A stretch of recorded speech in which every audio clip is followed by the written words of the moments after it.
नमस्कार, वाईफाई श्राम की online class में आपका स्वागत है। बात करेंगे आज अंतःस्रावी ग्रंथियों के पार्ट 3 के, जिसमें हमने पहले इस अंतःस्रावी ग्रंथियों के बारे में पढ़ा। तो पीयूष ग्रंथि हमारी पूरी हो गई थी, थायराइड ग्रंथि हमारी पूरी हो गई थी, उसके बाद एड्रिनल ग्रंथि पूरी हो गई थी, और आज बात करेंगे अग्नाशय ग्रंथि। अंतःस्रावी ग्रंथियों की जो अंतिम ग्रंथि है, जिसका नाम है जनन ग्रंथि। जनन ग्रंथि। यहां तक कि आपने जो पहले वाले वीडियो में देखा कि मनुष्य के शरीर में जो अंतःस्रावी ग्रंथियां होती है, मस्तिष्क में 3 ग्रंथियां होती है, पीयूष ग्रंथि, हाइपोथैलेमस ग्रंथि और पीनियल ग्रंथि। तीनों से स्रावित होने वाला हार्मोन, तीनों की संरचना महिला पुरुषों में एक समान होती है। आगे बात की थी हमने गले की ग्रंथियां। गले की ग्रंथियों में बात की तो थायराइड और पैराथायराइड दोनों ग्रंथियों की संरचना महिला पुरुषों में समान होती है और स्रावित होने वाला हार्मोन भी समान होता है। उसके बाद में अपने हार्ट के पास में जो थाइमस ग्रंथि होती है, इस थाइमस ग्रंथि के अंदर स्रावित होने वाला हार्मोन महिला पुरुषों में समान होता है। इसके बाद बात की थी किडनी के पास में एड्रिनल ग्रंथि। एड्रिनल ग्रंथि के अंदर स्रावित होने वाला जो हार्मोन है वो महिला पुरुषों में एक समान होता है। उसके बाद की बात करें तो जनन ग्रंथि। यहाँ आकर ये जनन ग्रंथि महिला और पुरुषों की अलग अलग हो जाती है, स्रावित होने वाले हार्मोन भी अलग अलग हो जाते हैं। तो देखो जनन ग्रंथि है, जनन ग्रंथि के अंदर 2 प्रकार की हो जाएगी। एक तो होती है नर जनन ग्रंथि, और पुरुषों के अंदर या नर के अंदर जो जनन ग्रंथि होती है उसका नाम है वृषण। दूसरी होती है मादा जनन ग्रंथि। मादा जनन ग्रंथि होती है, उसका नाम है अंडाशय। ठीक है, तो वृषण शुक्राणुओं का निर्माण करता है, जबकि अंडाशय अंडाणुओं का निर्माण करता है। वृषण होता है वो 2 प्रकार के हार्मोन स्रावित करता है, टेस्टोस्टेरोन हार्मोन होता है और दूसरा आपका एंडोस्टेरोन हार्मोन होता है। जबकि महिला ग्रंथि के अंदर या महिलाओं के अंदर जो अंडाशय होता है वो 3 प्रकार के हार्मोन स्रावित करता है, प्रोजेस्टेरोन हार्मोन, एस्ट्रोजन हार्मोन और आपके रिलैक्सिन हार्मोन। ठीक है, तो बात करते हैं नंबर 1 लेते हैं जनन ग्रंथि में। पहला लेते हैं नर जनन ग्रंथि। तो नंबर 1 नर जनन ग्रंथि। तो सबसे पहली बात है कि नर के जनांगों में सबसे महत्वपूर्ण अंग होता है, महत्वपूर्ण ग्रंथि होती है, उस ग्रंथि का नाम होता है वृषण। मनुष्य के शरीर में एक जोड़ी यानी संख्यात्मक 2, मनुष्य के या पुरुषों में एक जोड़ी वृषण कोश में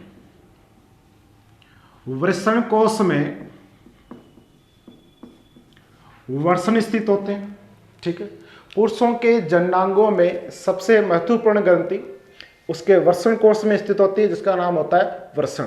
ठीक है, और मनुष्य के जो पुरुषों के वृषण ग्रंथि होती है, इससे स्रावित जो हार्मोन होता है, ये 2 प्रकार के हार्मोन स्रावित करते हैं। नंबर 1 जिसका नाम है टेस्टोस्टेरोन,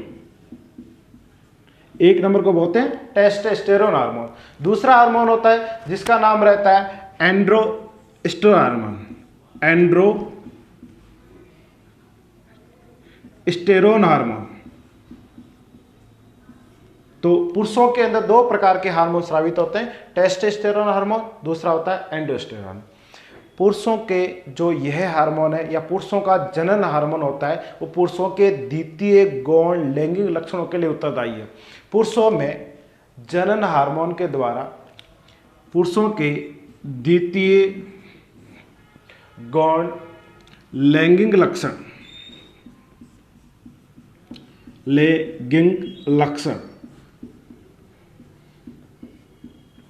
के लिए उत्तरदायी है।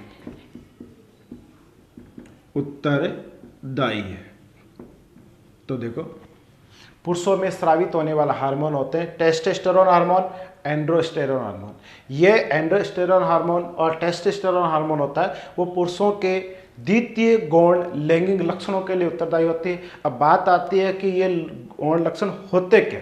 ठीक है, तो सबसे पहली बात आती है कि वृषण में उपस्थित लैंडिंग कोशिकाएं होती है, उस लैंगिक कोशिकाओं से शुक्राणुओं का निर्माण होता है। पहला काम तो होता है कि वृषण के अंदर जो लैंगिक कोशिकाएं होती है वो पुरुषों में शुक्राणुओं का निर्माण करती है। ठीक है, शुक्राणुओं का निर्माण वृषण कोश में स्थित वृषण के द्वारा होता है। दूसरी बात, ये शरीर के द्वितीय गौण लैंगिक लक्षण के लिए उत्तरदायी है। अब ये द्वितीय गौण लैंगिक लक्षण होते क्या है? सबसे पहले पुरुषों की आवाज का बाहरी होना, पुरुषों की आवाज का बाहरी होना, पहला तो ये। दूसरा, पुरुषों के चेहरे पर दाढ़ी मूंछों का आना।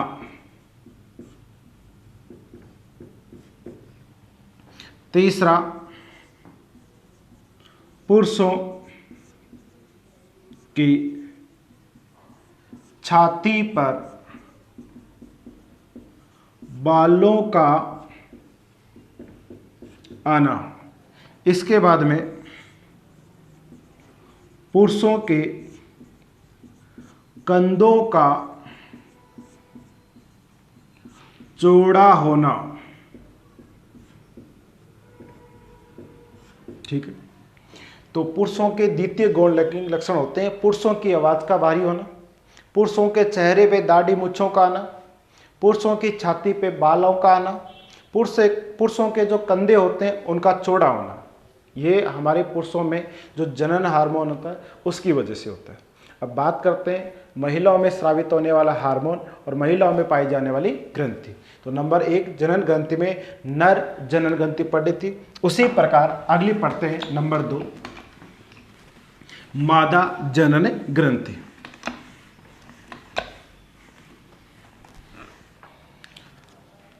नंबर 2 मादा जनन ग्रंथि। और मादा जनन ग्रंथि है जिसका नाम होता है अंडाशय। क्या होता है? अंडाशय। तो महिलाओं के जननांगों में, महिलाओं के जननांगों में सबसे महत्वपूर्ण ग्रंथि पाई जाती है एक जोड़ी, उस ग्रंथि का नाम होता है अंडाशय। महिलाओं के जननांगों में सबसे जो महत्वपूर्ण ग्रंथि पाई जाती है जिसका नाम होता है अंडाशय। ठीक है, ये जो अंडाशय होते हैं वो महिलाओं में अंडाणुओं का निर्माण करते हैं। किसका निर्माण करते हैं? अंडाणुओं का निर्माण करते हैं। महिलाओं के जो जनन हार्मोन होता है, महिलाओं के अंदर जो स्रावित हार्मोन होते हैं, जनन हार्मोन होते हैं, वो 3 प्रकार के होते हैं। महिलाओं के अंदर एक हार्मोन होता है जिसका नाम है प्रोजेस्टेरोन हार्मोन। दूसरा हार्मोन होता है उसका नाम है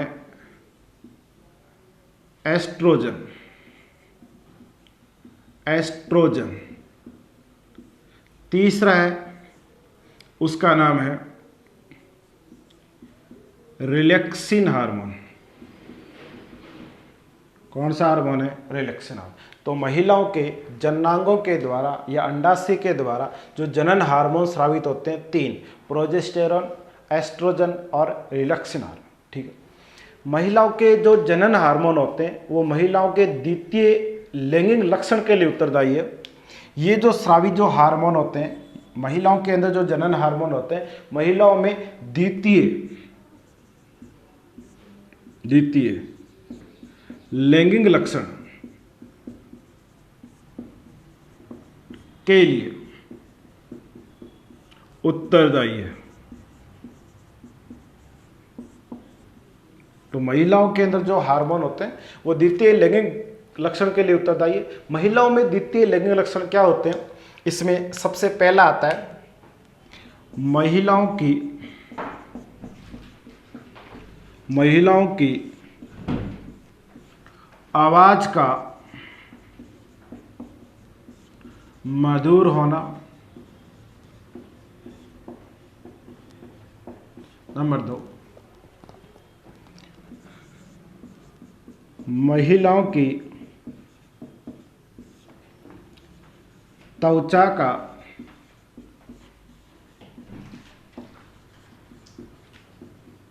मुलायम होना। ठीक है। तीसरा होता है महिलाओं के स्तनों का विकास, महिलाओं के स्तनों का विकास। और चौथा होता है महिलाओं में माहवारी का शुरू होना। ठीक है। तो देखो, महिलाओं के द्वितीय गौण लक्षण, महिलाओं की आवाज़ का मधुर होना, महिलाओं की त्वचा का मुलायम होना, महिलाओं के स्तनों का विकास होना और महिलाओं के अंदर जो मंथली सर्कुलेशन या माहवारी होती है उसका शुरू होना, ये महिलाओं में जनन हार्मोन के द्वारा शुरू होता है। ठीक है। अब देखो, महिलाओं के अंदर जो हार्मोन स्रावित होते हैं, प्रोजेस्टेरोन हार्मोन, ये हार्मोन महिलाओं के अंदर जो गर्भवती महिलाएं होती है उसका जो बच्चा पेट भ्रूण अवस्था के अंदर, बच्चा जब पेट में होता है भ्रूण, तो भ्रूण के विकास में सहायक है। महिलाओं में पाए जाने वाला, महिलाओं में स्रावित होने वाला प्रोजेस्टेरोन हार्मोन भ्रूण के विकास में सहायक है। दूसरी बात, प्रोजेस्टेरोन हार्मोन महिलाओं के स्तनों से दुग्ध के विकास में भी सहायक है। स्तनों से दुग्ध के विकास में भी सहायक है। तीसरी बात, प्रोजेस्टेरोन हार्मोन होता है, ठीक है, ये अपने मार्केट में मिलने वाली जो गर्भ निरोधक गोलियां होती है उसमें भी पाया जाता है। गर्भ निरोधक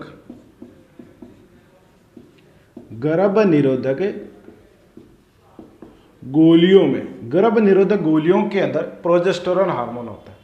दूसरी बात, एस्ट्रोजन की अगर बात करें तो किसी भी महिला में एस्ट्रोजन की हार्मोन की अधिकता से, एस्ट्रोजन हार्मोन की अधिकता से महिलाओं के अंदर पुरुषों के समान दाढ़ी मूछें आ जाती है। पुरुषों के समान दाढ़ी मूछें आ जाती है। ठीक है। रिलैक्सिन हार्मोन हमने पहले पढ़ा था कि पीयूष ग्रंथि में एक ऑक्सीटोसिन हार्मोन होता है। वो ऑक्सीटोसिन हार्मोन गर्भवती महिलाओं के प्रसव पीड़ा को शुरू करता है, लेबर पेन को शुरू करता है। लेबर पेन के शुरू होने के बाद में महिलाओं के जब प्रसव होता है, उस प्रसव को आराम देने के लिए या उस प्रसव को आसानी से करने के लिए महिलाओं के अंदर एक हार्मोन स्रावित होता है जिसका नाम है रिलैक्सिन हार्मोन। ये रिलैक्सिन हार्मोन महिलाओं में प्रसव के दौरान सहायक है, प्रसव के दौरान सहायक है। तो महिलाओं में पाए जाने वाले हार्मोन पढ़ा, महिलाओं के अंदर कौन सा हार्मोन क्या काम करता है इसके बारे में पढ़ा। इसके बाद में एक बार पुनर्रिवीजन करते हैं, फिर आगे बढ़ते हैं। सबसे पहली बात आती है कि जनन ग्रंथि, महिला और पुरुषों के अंदर जनन ग्रंथि अलग अलग होती है। पुरुषों के अंदर नर जनन ग्रंथि जिसका नाम वर्षण होता है, महिलाओं के अंदर जो जनन ग्रंथि होते हैं इसका नाम अंडाशय होता है। अभी हम पढ़ रहे हैं मादा जनन ग्रंथि, और मादा जनन ग्रंथि उसका नाम होता है अंडाशय। महिलाओं के जननांगों में एक महत्वपूर्ण ग्रंथि होती है, एक जोड़ी, जिसका नाम होता है अंडाशय। अंडाशय अंडाणुओं का निर्माण करता है। ठीक है। इसके साथ साथ महिलाओं की जनन ग्रंथि 3 प्रकार के हार्मोन स्रावित करती है, प्रोजेस्टेरोन हार्मोन, एस्ट्रोजन हार्मोन और रिलैक्सिन हार्मोन। ठीक है। महिलाओं के जनन हार्मोन के द्वारा महिलाओं के शरीर में द्वितीय लैंगिक लक्षणों के लिए उत्तरदायी है। ये द्वितीय लैंगिक लक्षण क्या होते हैं? महिलाओं की आवाज़ का मधुर होना, महिलाओं की त्वचा का मुलायम होना, महिलाओं के स्तनों का विकास होना, महिलाओं में माहवारी का शुरू होना। ठीक है। महिलाओं के जो जनन हार्मोन होते हैं, तीनों हार्मोन अपनी जगह बहुत महत्वपूर्ण है। कैसे? पहली बात, प्रोजेस्टेरोन हार्मोन भ्रूण के विकास में सहायक है। प्रोजेस्टेरोन हार्मोन महिलाओं में दुग्ध ग्रंथियों से दुग्ध के स्रावण में सहायक है। प्रोजेस्टेरोन हार्मोन मार्केट में मिलने वाली जो गर्भ निरोधक गोलियां होती है उसमें भी पाया जाता है। एस्ट्रोजन, महिलाओं में एस्ट्रोजन हार्मोन की अधिकता से पुरुषों के समान दाढ़ी मूछें आ जाती है। रिलैक्सिन हार्मोन महिलाओं के अंदर प्रसव पीड़ा को आसान करने के लिए प्रसव के दौरान सहायक हार्मोन के रूप में रिलैक्सिन हार्मोन होता है। अब आपका ये जनन ग्रंथि। अगली ग्रंथि पढ़ते हैं मिश्रित ग्रंथि। आगे हम बात करते हैं, ये हमारी अंतःस्रावी ग्रंथियां पूरी होगी और मिश्रित ग्रंथि पढ़ लेते हैं। मिश्रित ग्रंथि एक ही हमारे शरीर में, उसकी चर्चा कर लेते हैं। तो अगला आता है अपने मिश्रित ग्रंथि। मिश्रित ग्रंथि, पहली बात तो यह थी कि मिश्रित ग्रंथि किसे कहते हैं? ऐसी ग्रंथि जो अंतःस्रावी ग्रंथि के रूप में भी काम करे, अंतःस्रावी ग्रंथि के रूप में भी काम करे और वो ग्रंथि बहिस्रावी ग्रंथि के रूप में भी काम करे। तो हमें यह भी तो पता होना चाहिए कि अंतःस्रावी ग्रंथि क्या होती है और बहिस्रावी ग्रंथि क्या होती है। अंतःस्रावी ग्रंथियां होती है नलिका विहीन होती है, नलिका विहीन होती है, जबकि बहिस्रावी ग्रंथि नलिका युक्त होती है। बहिस्रावी ग्रंथि नलिका युक्त होती है। नलिका विहीन जो ग्रंथियां होती है इनमें हार्मोन स्रावित होता है, बहिस्रावी ग्रंथियों में एंजाइम स्रावित होता है। मनुष्य के शरीर में मिश्रित ग्रंथि एकमात्र है और जिसका नाम है अग्नाशय ग्रंथि। तो अग्नाशय ग्रंथि मनुष्य के शरीर की मिश्रित ग्रंथि है।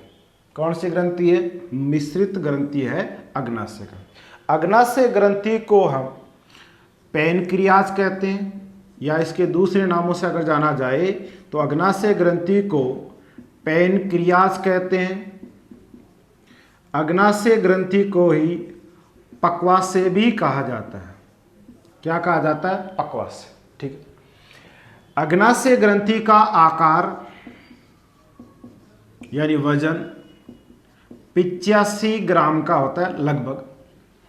हमारे शरीर की सबसे बड़ी ग्रंथि होती है यकृत, लीवर, और लीवर के बाद में दूसरी सबसे बड़ी ग्रंथि अग्नाशय ग्रंथि होती है। दूसरी सबसे बड़ी ग्रंथि, दूसरी सबसे बड़ी ग्रंथि कौन सी होती है? अग्नाशय ग्रंथि होती है। ठीक है। और अग्नाशय ग्रंथि होती है जो अंतःस्रावी ग्रंथि के रूप में काम करती है केवल 2%। कितने प्रतिशत है? 2%।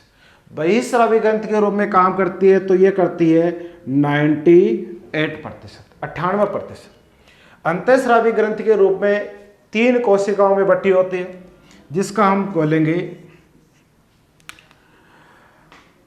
एल्फा कोशिका, दूसरी होती है बीटा कोशिका, तीसरी होती है गामा या डेल्टा कोशिका। ठीक है। अंतःस्रावी ग्रंथि के रूप में अग्नाशय ग्रंथि काम करती है, 3 कोशिका में बटी होती है, जिसका नाम एल्फा कोशिका, बीटा कोशिका और डेल्टा या गामा कोशिका। ठीक है। अब एल्फा, बीटा, गामा, इनके अंदर जो हार्मोन स्रावित होते हैं इनके नाम रहते हैं ग्लूकागोन। एल्फा कोशिका के अंदर होता है ग्लूकागोन, बीटा कोशिका में होता है, इसका नाम होता है इंसुलिन, और एल्फा, बीटा, गामा या डेल्टा, इनकी अगर बात करें तो इनमें होता है अपने सोमेटोस्टेरिन, सोमेटोस्टेरिन। अब ये क्या काम करते हैं? ठीक है। तो आपका ग्लूकागोन होता है, ये हमारे शरीर में ग्लाइकोजन को ग्लूकोज में बदलता है। किस में बदलता है? ग्लाइकोजन को ग्लूकोज में बदलता है। दूसरी बात, इंसुलिन हार्मोन क्या करता है, हमारे शरीर के अंदर रक्त में शर्करा की मात्रा को नियंत्रित करता है, रक्त में शर्करा की मात्रा को नियंत्रित करता है। और इंसुलिन हार्मोन है वो ग्लूकोज को ग्लाइकोजन में बदलता है।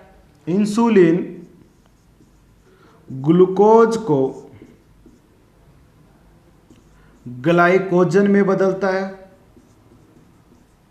और सोमेटोस्टेरिन हार्मोन होता है वो ग्लूकागोन और इंसुलिन दोनों पर समन्वय या दोनों पर नियंत्रण रखता है, दोनों पर नियंत्रण रखता है, दोनों पे नियंत्रण होता है सोमेटोस्टेरिन हार्मोन का। अगली बात करते हैं कि ये जब बहिस्रावी ग्रंथि के रूप में काम करती है तो ये एंजाइम स्रावित करती है, और जो एंजाइम स्रावित करती है वो कौन से होते हैं, ठीक है। तो देखो, ये एंजाइम के रूप में 3 भागों में बटी होती है। पहला प्रोटीन के लिए, दूसरा वसा के लिए, तीसरा कार्बोहाइड्रेट के लिए। जब प्रोटीन के लिए कार्य करती है तो ट्रिप्सिन बोल दो या पेप्सिन बोल दो, ट्रिप्सिन बोल दो या पेप्सिन बोल दो, ठीक है। जब ये वसा और कार्बोहाइड्रेट के रूप में कार्य करती है तो लाइपेज, वसा के लिए कार्य करती है तो लाइपेज, और जब कार्बोहाइड्रेट के रूप में कार्य करती है तो एमाइलेज, ठीक है। तो देखो, प्रोटीन के लिए कार्य करती है तो इसको बोल देंगे ट्रिप्सिन, लाइपेज और एमाइलेज, एमाइलेज। ट्रिप्सिन भी कह सकते हो या पेप्सिन, ठीक है।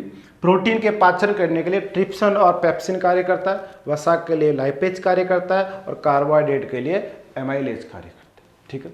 ये आपकी मिश्रित ग्रंथि होती है। मिश्रित ग्रंथि वह होती है जो हार्मोन भी स्रावित करती है और एंजाइम भी स्रावित करती है।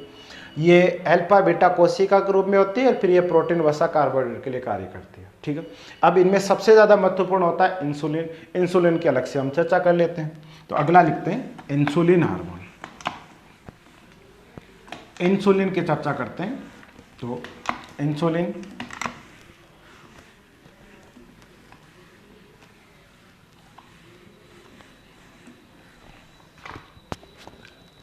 इंसुलिन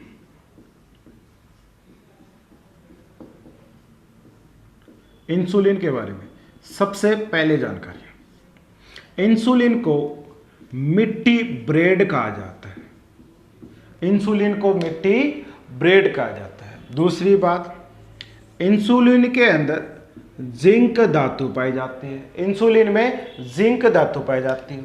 तीसरी बात, इंसुलिन हमारे शरीर में रक्त में शर्करा की मात्रा को नियंत्रित करती है। इंसुलिन हमारे शरीर में शर्करा की मात्रा को नियंत्रित करती है। जब हमारे शरीर में इंसुलिन की कमी होती है, इंसुलिन की कमी होती है तो रक्त के अंदर शर्करा की मात्रा बढ़ जाती है। किसकी मात्रा बढ़ जाती है? शर्करा की। और शर्करा की मात्रा बढ़ जाती है जिसे हम मधुमेह कहते हैं, डायबिटीज। शरीर में डायबिटीज कब होता है? जब इंसुलिन की कमी होती है। इंसुलिन की कमी से रक्त में शर्करा की मात्रा का नियंत्रण नहीं होगा, और रक्त में शर्करा की मात्रा का नियंत्रण नहीं होगा, उसे मधुमेह कहते हैं। और मधुमेह से जुड़ा हुआ एक क्वेश्चन आता है, विश्व मधुमेह दिवस, विश्व मधुमेह दिवस। और विश्व मधुमेह दिवस आता है आपके 14 नवंबर को। कब आता है? 14 नवंबर को, ठीक है। इंसुलिन प्रथम कृत्रिम रूप से जो संश्लेषित प्रोटीन भी है, इंसुलिन प्रथम संश्लेषित प्रोटीन भी है, और जो पहली बार प्रोटीन बनाई गई थी या इंसुलिन बनाया गया था वो थी हुमुलिन। हुमुलिन, इस हुमुलिन प्रोटीन को या इंसुलिन को सबसे पहले 1965 में डॉक्टर सान द्वारा, ठीक है, ये बनाई थी अमेरिका की एक कंपनी ने। कंपनी कहाँ की? अमेरिका की कंपनी। उस अमेरिका की कंपनी का जो नाम था वो था इलाई लिली।